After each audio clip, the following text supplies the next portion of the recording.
Sometimes this is what we use when you do not want to prophesy. We simply command things to say whatever they say. Ntandi botho. Pa ndikakarwa ka bakafa. No ntandi botho. Akarwa ka bakafa. Oh. Pa. This is not a demon, but this is a mental case.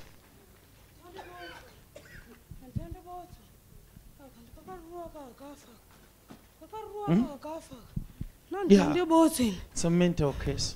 It's not a demon. All right, don't see him somebody. Yo, go. Yeah.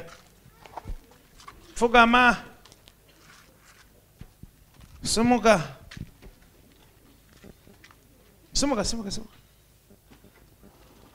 Umburuka. Pamuno netseka nekubata imimi. Isusu tinokomanda. Notakapiwa simba rekudaro. You are free in the name of Jesus.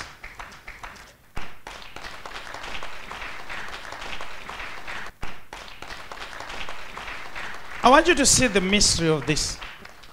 Samaikbar. Chichanchitika. Ndisivi. Apesera kusiwa maskati ndichigeza ndirikumba. Alright, saka mawaya ku church, mother. Mvata kusimudzai, vaman dona.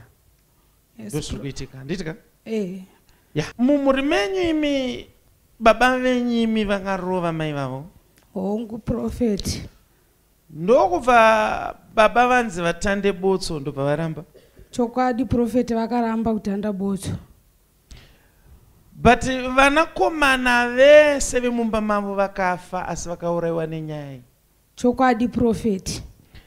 Madzitete mazhinji akafa asi vaipenga. Chokwadi prophet vese vakafa achipenga vese pane vese vakafa.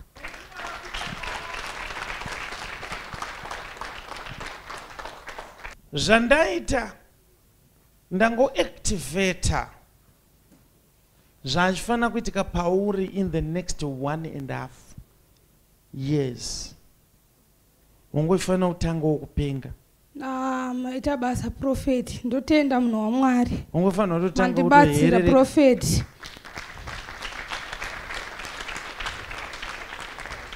Saka tangoita kuti upenge nhasi tobva tazvipedza nhasi. Because ukazopenga ndisipo mukaonozonojikirwa mari. Ndotenda prophet, maita basa prophet, maita basa munhu waMwari. Yes. You are free and don't get a pass. Ndotenda prophet.